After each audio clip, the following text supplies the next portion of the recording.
Assalamualaikum warahmatullahi wabarakatuh. Pada video kali ini, kami akan membahas tentang analisis regresi linear berganda dengan SPSS, di mana kami beranggotakan dengan Rominah, saya sendiri Bersihanur, dan Syarif Hidayatullah.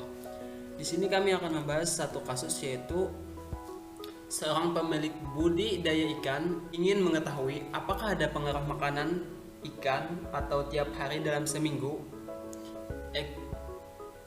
X1 dan panjang ikan mm X2 terhadap berat ikan kilogram, yaitu dengan lambang Y, di Desa Tani Tambak Jaya Sejahtera.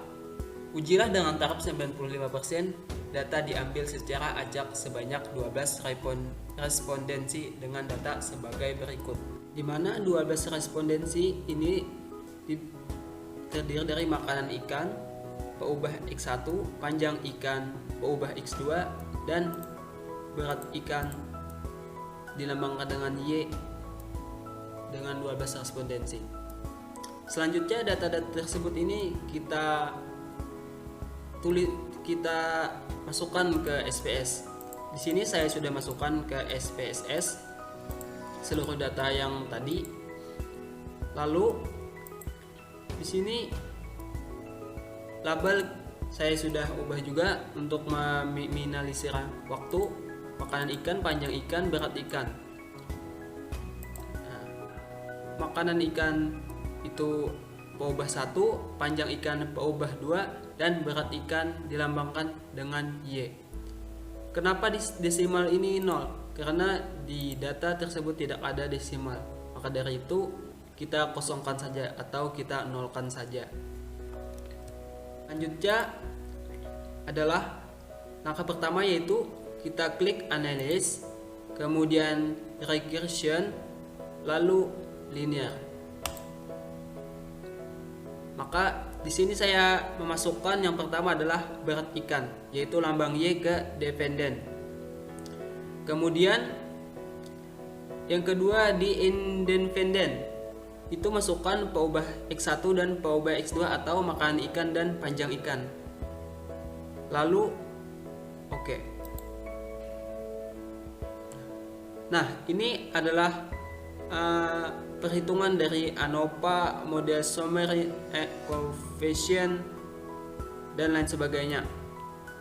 Jadi kita tidak perlu menghitung dengan manual, cukup kita memasukkan angka dan rumus-rumus tersebut tadi. Oh iya, ini jangan lupa yang ini di checklist ya, karena ini nanti kita akan membutuhkannya. Oke, kita langsung oke saja, seperti tadi akan muncul. Ini dia. Kemudian ini kita copy. Ini saya sudah copy ke dalam PPT untuk mengetahui apakah ada pengaruh panjang ikan dan makanan ikan terhadap berat ikan. Cara pertama adalah cukup kita bisa melihat dengan F hitungnya. F hitung kita bandingkan dengan F tabel. Oke, langsung saja. Yang pertama adalah H0 itu B1 sama dengan B2 sama dengan 0. Makanan ikan dan panjang ikan tidak berpengaruh terhadap berat ikan. Selanjutnya H1, B1 tidak sama dengan B2, tidak sama 2 atau salah satunya.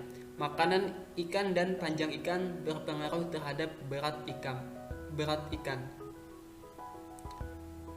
Yang kedua yaitu menentukan taraf nyata. Biasanya menggunakan alfa sama dengan 0,01 dan alfa sama dengan 0,05. Yang ketiga menentukan nilai F hitung. Itu bagaimana? Ini kita bisa lihat di 2,422 ini. Maka kita bandingkan dengan F tabel.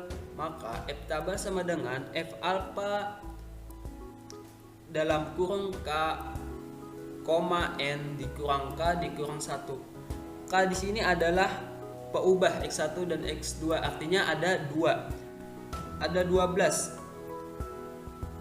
Ada N ini dikurang K 2. 12 dikurang 2 dikurang 1 sama dengan 9. Artinya 2,9. Ini didapat dari sini. Kemudian sama dengan 4,26. 4,26 ini dapat dari mana?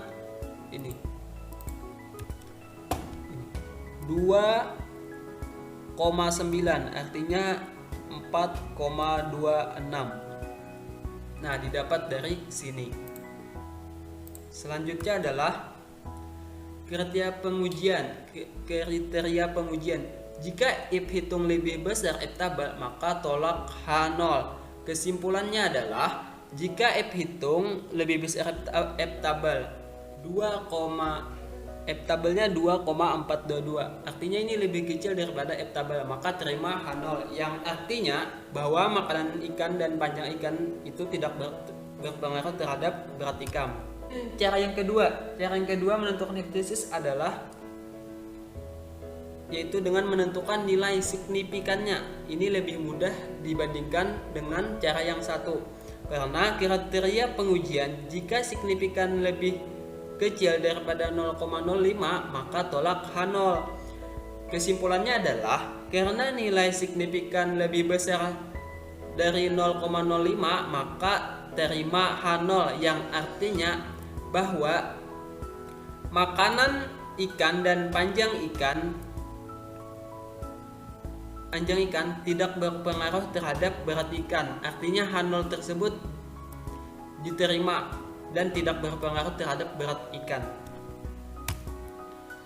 Kemudian selanjutnya adalah menentukan persamaan regresi linear berganda. Bisa dilihat konstan. Ini biasanya disebut dengan B0.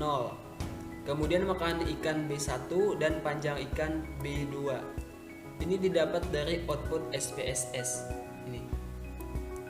Ini saya sudah salinkan, yaitu dari uji parsial kita dapat menentukan persamaan regresi berganda sebagai berikut. Kita masukkan saja 28,321 ditambah 0,520 atau peubah X1 dikurang panjang ikan yaitu 0,052 atau peubah 2. Kita masukkan saja Y sama dengan 28,321 ditambah 0,520 atau makanan ikan, kemudian dikurang 0,025 atau panjang ikan. Lanjut, yaitu uji T, di mana uji T ini kita menguji satu-satu, berbeda dengan uji F yaitu keseluruhan. Langsung saja, di sana ada kesimpulan dari nilai signifikan lebih kecil 0,05, sementara di sini 0,402 lebih besar dibandingkan 0,05, maka artinya adalah terima H0, yang artinya bahwa makanan ikan tidak berpengaruh terhadap berat ikan.